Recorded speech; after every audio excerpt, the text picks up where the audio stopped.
Hi everyone, and welcome back to Innovaticalls, a space where we explore the skills, mindset, and strategy that help you grow as a student, researcher, and professional. If you are new here, don't forget to subscribe and share this channel with others who might find it helpful. Together, we can create a supportive community that helps one another move forward. Today, I wanted to answer a question that one of my early career friends recently asked me. She said, is having a mentor a must or is more like a luxury? How much difference can it really make?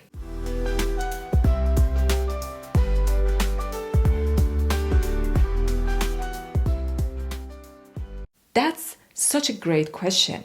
And honestly, one that many of us wonder about at some point. Now, let's be clear. Many successful people in history didn't have a mentor. They learned from experience, failure, and persistence. So, mentorship isn't something you must have to succeed. But if you do have the chance, it can be one of the most valuable accelerator for your personal and professional growth. A mentor doesn't walk the path for you. They walk beside you, sharing their wisdom, guiding you through challenges, and helping you discover your own way forward with more confidence and clarity. One of my colleagues once shared her experience when she began her academic career. She was juggling research, teaching, and writing proposal, and everything felt overwhelming. Then she connected with a senior academic who had gone through the same struggle years earlier. Her mentor didn't hand her a formula. Instead, he shared his own experiences, how he had failed, what he learned from it, and how he developed a strategy to manage his workload. That honest guidance helped her feel less alone, more capable, and far more confident in setting her own priorities. Within a year, her confidence had completely transformed. That's what a good mentor does. They give you the gift of perspective. So, first, let's see how a mentor can truly help you. A good mentor helps you see beyond your own immediate challenges. They widen your perspective, helping you see opportunities where you once saw obstacles. They share real life experiences that textbooks never teach. They give you practical skill to overcome barriers, whether that's the managing time, handling conflict, or building effective communication skill that consider the cultural context of where you study or work. For example, international students often find it challenging to express themselves in a new environment, unsure of how to communicate ideas confidently or assertively without feeling uncomfortable.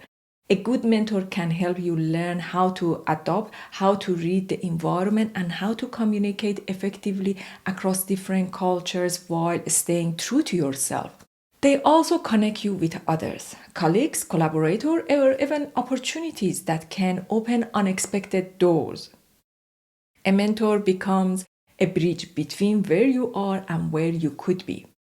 And perhaps, most importantly, they are a source of encouragement and wisdom when you doubt yourself. They remind you that the growth takes time and that you are capable of much more than you think. Now, let's talk about the type of mentors you might come across. Some are formal mentors, those assigned through programs at university or workplaces. Others are informal mentors, professors, supervisors, or colleagues whose advice you naturally seek. Then there are peer mentors who may be on a similar path but have learned something valuable they can share.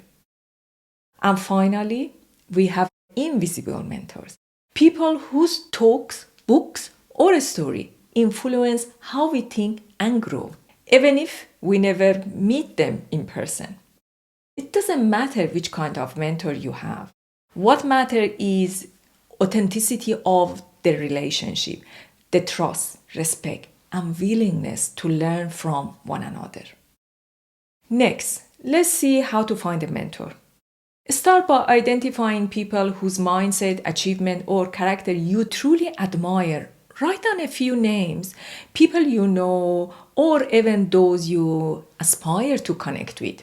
If reaching out feels intimidating, start simple and sincere. You might say something like, "Hi, I really admire your journey and how you have built your career. I am currently trying to find a direction and would love to ask you a few questions. Would you have a 15-minute for a quick chat?" It doesn't have to be formal or complicated. In fact, most genuine mentorship begin with a humble, honest conversation. And remember, people often appreciate being asked for advice. It shows you value their experience. Once you find a mentor, treat that relationship with care. Be prepared when you meet. Ask thoughtful questions, listen carefully, and follow up on their advice. Show appreciation for their time. Let them know how their support helped you. Mentorship is not a one-way relationship. It is built on mutual respect and trust. And always remember, mentors guide you, but they don't decide for you. You are still the driver of your own journey. They simply help you navigate more clearly. Now, let us speak about something equally important, becoming a mentor yourself.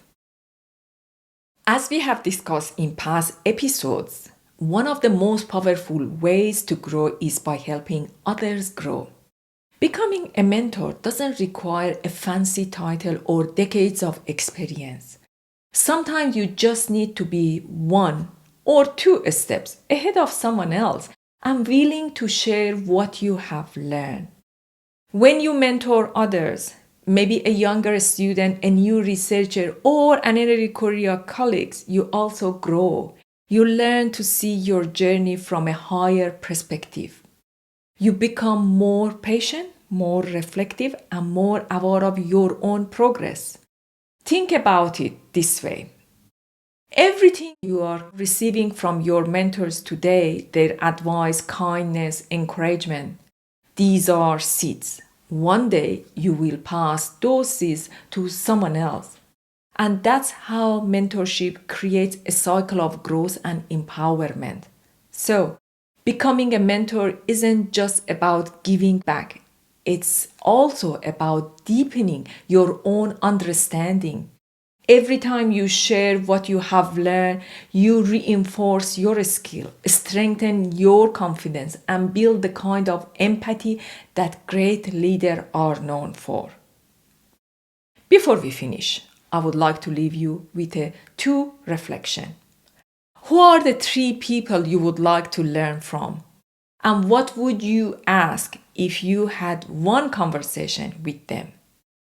And who could you help right now, even in a small way, by sharing your own experience?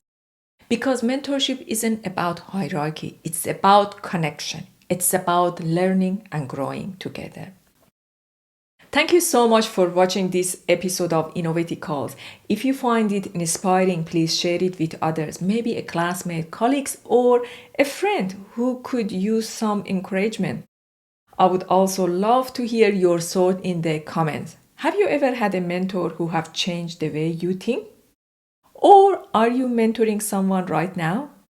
How you feel about it? Your story could truly inspire someone else in this community. Don't forget to subscribe and turn on notifications so you won't miss the next episodes. Until then, keep learning, keep sharing, and never stop growing. See you in the next episode.